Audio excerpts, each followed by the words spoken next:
पानी है, greyish colour का पानी।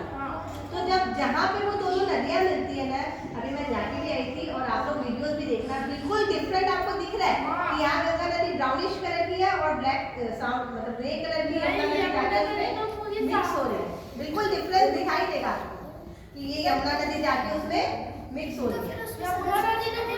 सरस्वती की भी बता रही हूँ, यमुना नदी बहुत साफ है ना। वैसे जहाँ घाट बने जैसे दिल्ली है, वहाँ यमुना नदी को बहुत गंदा कर दिया लोगों ने, सारा कूड़ा कचरा वही जाता है ड्रेनेज, तो वो एक अलग बात है। बाकी नदियाँ तो सभी साफ होती है क्योंकि सब ग्लेशियर से आती है, एकदम क्रिस्टल क्लीन वाटर होता है। उसमें जितनी गंदगी आप डालोगे उतनी नदियाँ गंदी हो जाती है।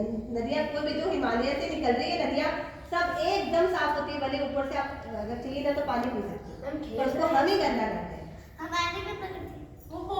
अब तीसरी नदी का ज्ञान में बताती हूँ तुमको, है सरस्वती नदी, है ना। अब ये क्या है? सरस्वती नदी सतयुग में त्रेता युग तक सरस्वती नदी थी पृथ्वी पर, है ना, और जो बहुत विशाल और बहुत पवित्र नदी थी। तो जब त्रेता युग में महाभारत हुई थी, आपको पता है महाभारत हुई थी ना त्रेता युग में, तो वेद व्यास जी महाभारत की रचना कर रहे थे। ये भी सब नदियाँ वो सब द्वापर युग में महाभारत हुई थी और वेद व्यास जी महाभारत लिख रहे थे, महाभारत की रचना कर रहे थे, और वो बोल रहे थे वेद व्यास जी, और लिखना कौन था? गणेश जी को वो डिक्टेट करे थे, और गणेश जी महाभारत जो काव्य है, जो ग्रंथ है हमारा, उसकी रचना करते हैं। और सरस्वती नदी जो है ना, वो जब बहती है ना तो बहुत तेज आवाज करती है, कोलाहल करती है। उसकी आवाज जैसे अभी गंगा बहती है ना तो उसकी बहुत स्लो आवाज आती है, धीरे धीरे हल्की, जो कानों को बहुत अच्छी लगती है। यमुना भी बहती है ना तो वो कानों को बहुत अच्छी लगती है।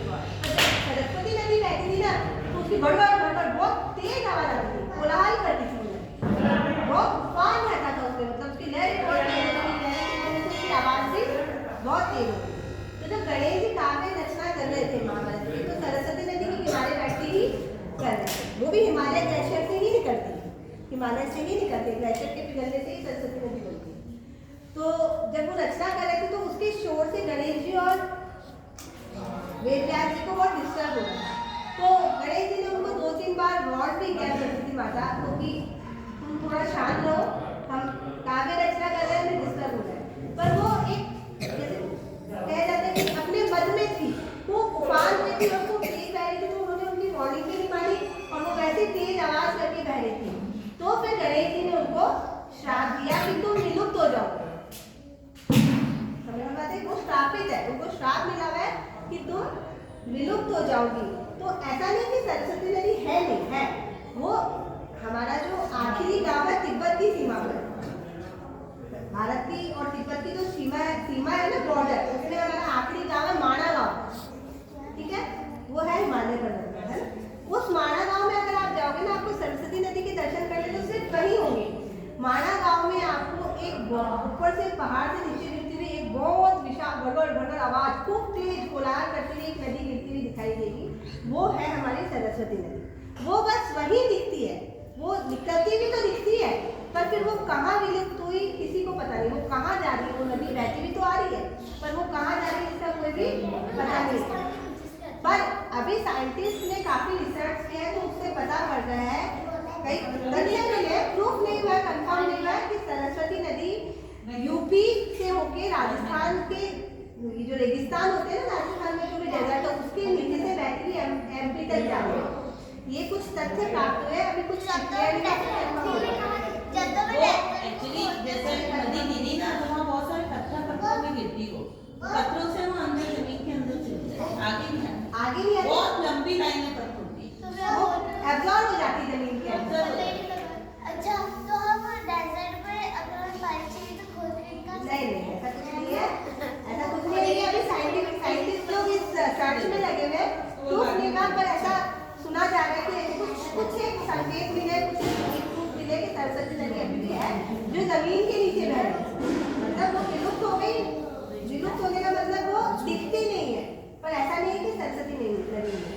तो वो नदी भी जब यूपी में आती है ना, उत्तर प्रदेश में, तो वो भी प्रयागराज में आके गंगा यमुना के संगम पे होते नीचे से वो सरस्वती नदी भी मिलती है। कभी पानी नहीं, कभी पानी नहीं। हाँ, पर ये बात है ना, जब मैं वहाँ गई थी ना वहाँ के लोकल्स जो होते हैं, तो जब मैंने उनको पूछा कि क्या सरस्वती नदी दिखती नहीं है, तो उन्होंने कहा जब तूफान ये बाढ़ आती है ना पानी में, जब पानी बहुत तूफान में आता है, गंगा यमुना में हर साल 2 साल में बाढ़ आती है यमुना नदी में। बोले जैसे अभी तुमको दिखेगा सिर्फ यमुना जी और गंगा जी, उनका 2 कलर मिक्स होता हुआ दिखेगा, सरस्वती नदी का कलर उनसे थोड़ा डिफरेंट है। तो बोले जब बाढ़ आती है ना, उस वक्त एक और नदी दिखती है अलग कलर। तो इसका मतलब सरस्वती नदी है, प्रूफ भी है कि वहाँ 3 नदियों का संगम हो रहा है। त्रिवेणी कहते हैं उसको, क्या कहते हैं? त्रिवेणी संगम, 3 नदियों का संगम, और तीनों बहुत ही पवित्र और पापनाशक नदियाँ हैं। तो कहते हैं अगर आप ऐसे ऑर्डिनरी डे में भी आप त्रिवेणी संगम का स्नान करोगे, घाट पे स्नान करने से नहीं होगा, तीनों नदियाँ जब बीच में जाके मिलती है ना, वहाँ भी बीचों बीच जाके अगर आप स्नान करते हो ना, तो वो बहुत ही पुण्य देता है, बहुत ही पुण्यदायक है, बहुत ही फलदायक है। और यही पुण्य